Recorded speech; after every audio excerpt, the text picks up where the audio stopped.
Halo Sobat Lifestyle One, kembali lagi di sesi Tanya Dokter bersama saya Dr. Probo Mangastomo, spesialis obstetri dan ginekologi dari Omni Hospital Pekayon. Kali ini saya akan membahas mengenai infertilitas.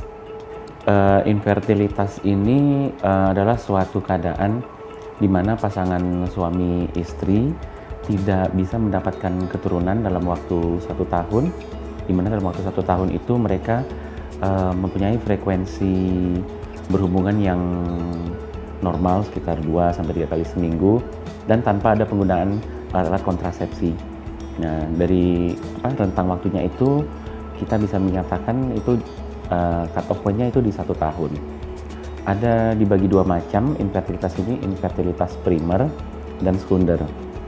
Kalau yang primer itu kita katakan dari awal pernikahan mereka belum mendapatkan keturunan. Sedangkan kalau yang sekunder ini mungkin mereka sebelumnya pernah mendapatkan anak, tapi untuk kehamilan berikutnya mereka mempunyai masalah.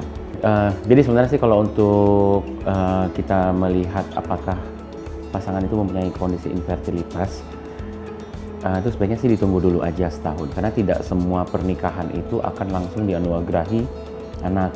Ada yang mungkin jarak sebulan, ada yang 2 bulan, ada yang 6 bulan. Jadi kita batasi waktunya di 1 tahun. Dengan cara tadi itu 1 tahun itu mereka mempunyai frekuensi berhubungan yang baik dan tidak ada penggunaan alat-alat kontrasepsi. Nah, setelah 1 tahun mereka tidak kunjung mendapatkan, oke, kita baru boleh memasuki suatu pemeriksaan untuk mengetahui ada masalah di mana ini sebenarnya. Kalau untuk perempuan sebenarnya banyak sekali sih ya faktor yang mempengaruhi apakah dia dikatakan infertilitas atau tidak. Salah satunya yang paling gampang kita untuk melihat itu dari pola haid. Dari pola haidnya bagaimana, siklus haidnya, kemudian keluhan yang disertai saat sedang haid. Nah, itu sedikit banyak bisa menggambarkan tingkat kesuburannya dia. Tapi banyak juga yang mungkin haidnya tidak bermasalah, tapi ternyata mungkin ada suatu keadaan di mana terdapat penyumbatan pada saluran reproduksinya. Nah, hal-hal seperti ini kita memang harus melakukan pemeriksaan terhadap organ-organ tertentu. Kalau dari luar kita paling gampang untuk melihat tuh ya ini ya pola haid ya. Tapi di lain itu memang harus ada pemeriksaan seperti ultrasonografi, terus pemeriksaan kadar hormonal, karena itu kadang tidak tergambarkan dengan nyata dari tampilan si perempuannya. Pola haid pada perempuan ini kan juga dilihat dari rentang usianya ya. Karena kalau masih usia dewasa muda atau remaja, pola itu memang belum langsung terbentuk, langsung teratur siklus 28 hari. Jadi bukan hal yang harus diobati juga.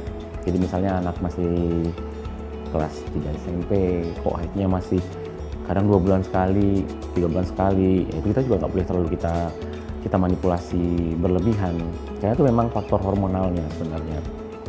Tapi kalau dia sudah masuki usia reproduksi muda atau sekitar 20 tahun ke atas lah bisa saya bilang ya kalau memang sudah mulai ada gangguan pola haid, ada keluhan-keluhan di haid, ya memang diperiksakan dulu.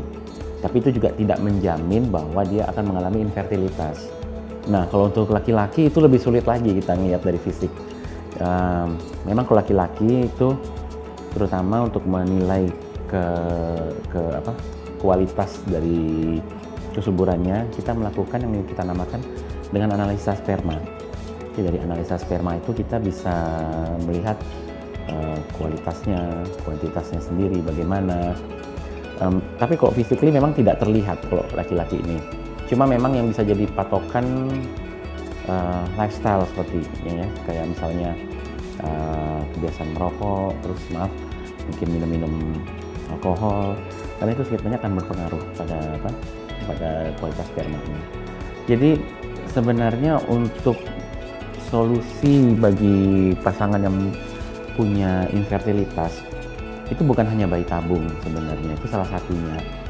Jadi kita lihat, jadi kalau kita memeriksakan itu kita akan melihat ini di tingkat mana permasalahannya. Nanti dari kondisi yang kita temukan, barulah kita mencari metode mana yang cocok nih untuk pasangan ini. Mulai dari hal yang paling gampang, dari yang paling simpel sampai yang kompleks seperti bayi tabung ya. Ada juga yang dikatakan dengan intrauterine insemination ya, atau inseminasi ya, itu juga bisa dilakukan pada pasangan-pasangan dengan masalah infertilitas ini. Dan untuk tingkat keberhasilannya ya tidak ada yang 100% memang ya, itu tergantung dari kondisi masing-masing memang, tapi cukup tinggi biasanya. Seperti tadi yang saya bilang, ada yang kita sebut dengan inseminasi ya, inseminasi atau mungkin dari yang paling simpel sekali aja lah, kita mungkin bisa melakukan stimulasi untuk merangsang pembentukan sel-sel telur ya, itu juga sudah bisa kita lakukan. Jadi tidak harus ke bayi tabung, tergantung derajat kompleksitas ya dari masalah infertilitasnya gitu ya. Kalau keturunan jelas enggak ya, jadi bukan berarti yang ibunya sulit anaknya pasti sulit juga, enggak, tidak seperti itu. Ya selain lifestyle, ada juga beberapa kondisi seperti penyakit ya, itu juga bisa sedikit berpengaruh ke keadaan infertilitas ini ya. Misalnya ada riwayat infeksi, nah itu akan kadang mengganggu saluran sel telur sehingga timbul penyumbatan. Nah ini juga bisa. Penyakit-penyakit degeneratif seperti diabetes ya, nah itu bisa berpengaruh juga ya, tidak hanya saja pada perempuannya tapi juga pada pasangan laki-laki. Pada prinsipnya kan kalau orang yang mengalami infertilitas ini kan mereka permasalahannya, saya bisa punya anak nggak sih, itu kan ya. Jadi ya solusinya memang ya tadi, untuk kemandulannya itu ya kita bisa buatkan suatu program, apakah itu IUI atau IVF ya. Jadi tergantung dari kondisi pasangannya itu mana metode yang paling tepat untuk diterapkan pada mereka. Sekian sesi Tanya Dokter kali ini. Jika ada pertanyaan silahkan tulis di kolom komentar. Saya Dr. Probo Mangastomo, spesialis obstetri dan ginekologi dari Omni Hospital Pekayon. We care with passion.